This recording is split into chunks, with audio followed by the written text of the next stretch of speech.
Des Chroniques, chapitre 15. Asa ou été idole dans temple Jida. L'esprit bon Dieu te descend sous Azaria, petit Obed. Azaria sorti al contre roi Asa. Li dit comme ça. Écoutez ça m'a dit nous.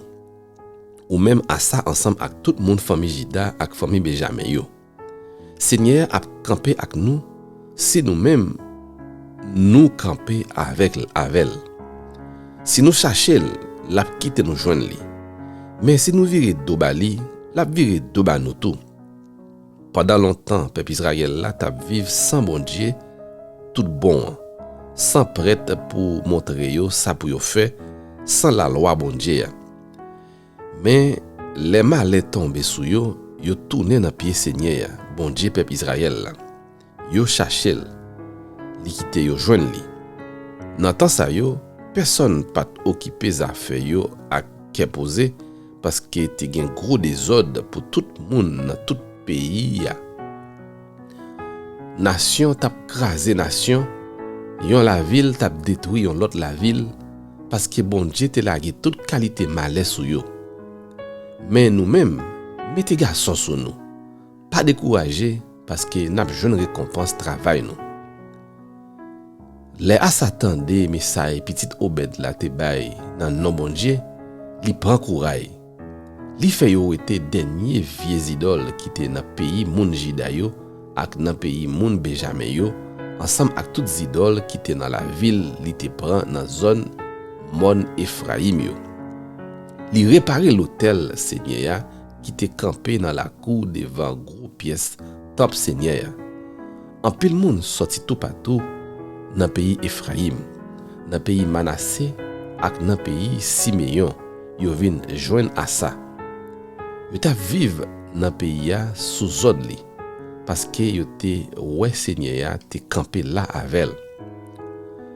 Asa réuni yo tout ensemble ak tout moun Jida yo ak moun Benjamin yo. Yo tout réuni la ville Jérusalem. Laissa Asa te gen 14 ans 3 mois depuis li te roi. Jou ça, yo prend 700 bœufs ak 7000 moutons dans tout ça yo te prend dans main l'ennemi yo touye yo pour Seigneur. Yo prend engagement pour yo servir Seigneur. Bon Dieu ancêtre yo ak tout cœur yo ak tout nam yo.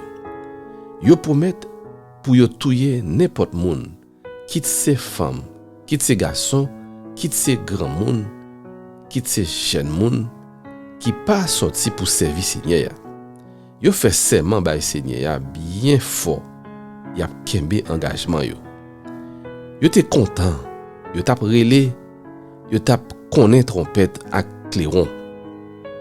Tout moun pays Jida yo te content parce que yo te fait serment ak tout cœur yo. Sans personne pas forcer yo te sorti pour yo te chercher konnen volonté Seigneur. Seigneur même te quitté yo joindre li. Li fait yo vivre à cœur posé ak tout moun dans voisinage yo. Roi Asa même rivé ou était Maka grand li dans position yo te bali tankou maman la reine dans pays ya parce que Maka te fait yon vieux estati pour Asherah. Asa krasé estati ya en miettes mosso.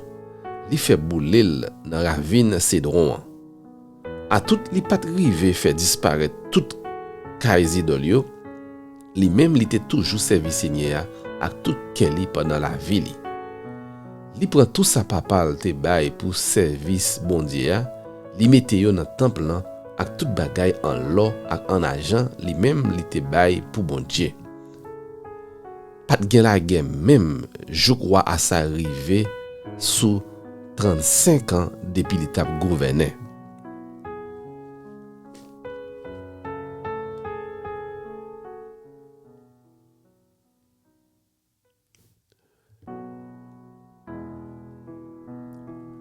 Des Chroniques, chapitre 16. Compte pays Jida ak pays Israël. Roi Asa te gagné 35 ans depuis l'étape gouverné. Les Bacha, roi pays Israël là, envahi pays Jida. li prend la ville Rama. Li plein soldat pal pour empêcher moun Asa yo passer entre sorti dans pays Jida. Le roi Asa wè ça, li prend bagay en l'or ak bagay en argent qui te dans temple lan ak dans palais a, li remet yo nan men kek moun pal, li voye yo bon côté Ben-Hadad, roi pays Syrie qui te rete la ville Damas ak mesay sa. An nou passe kontra yon ak lot, tant kou ancêtre nou yo te fel la. Mais mwen voye bagay en l'or ak bagay en argent sa yo fe au cadeau. Kounye ya, kase kontra ou te passe ak Bacha, roi pays Israël la. Kon sa, l'oblige ou te soldat li yo nan pays moyen. Roi Ben-Hadad d'accord avec sa roi Asa te dil la. Li voye chef l'armée li yo al attaquer la ville pays Israël yo. Yo prend la ville Ijon, la ville Dan, la ville Abel Maïm, ak toute la ville nan portion te branche famille Neftali qui te servi dépôt. Les Bacha vin kon sa, li ou ete tout soldat li te quitté dans la ville Rama yo, li suspend travail li t'a fait pour renforcer muraille la ville la.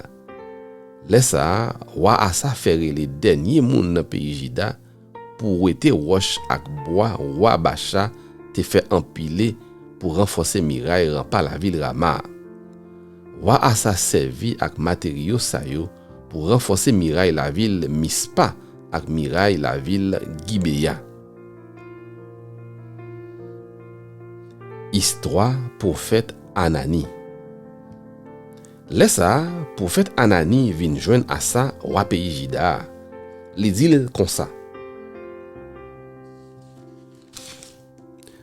C'est parce que ou te pito mette confiance ou dans l'armée roi pays Syria, passé dans seigneur bon Dieu là qui fait l'armée roi pays Syria chapé en bas main. Est-ce que moun l'Éthiopie yo ak moun Libye yo ensemble pas fait un gros l'armée ak un pile chalagè, un pile cavalier sous cheval? Malgré ça, seigneur te la yo nan main ou parce que ou te mette confiance ou dans lui.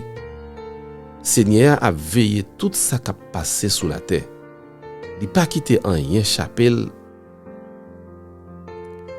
kabay moun qui mettait toute confiance yo dans lui, force ak courage. Oui, il pas quitté en rien chapé pour le kabay moun qui mettait toute confiance yo dans lui, force ak courage. Mais fois ça, ou récit perdit tête ou agit tant kou moun fou. C'est peut-être ça, moun pral faire ou la guerre sans arrêter.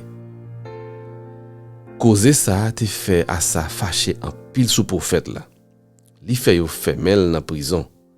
C'est depuis là ça, à ça commencé à maltraiter quelques moun dans peuple là. La mort à ça. Tout ça wa à ça te fait depuis premier jour li monté roi, rive jour dernier jour. Nous joignons ça écrit dans le livre Histoire roi pays Jida yo ak roi pays Israël yo. Asa te gen 39 ans depuis li te roi. Là yon gros maladie nan pied rend li infime. Malgré ça, li pat al chercher guérison nan men seigneur. Li te pito al kay docteur. Là li mouri, li tap marché sous 41 ans depuis li te roi. Yo enterré dans caveau li te fait fouiller pour tête pali dans la ville David là. Yo mette cadavre la couché sous yon paillasse fait ak feuille senti bon ak toute qualité bon odeur yo te paré Jean yo kon fait là. Après ça, yo li men yon gros boucan pour li.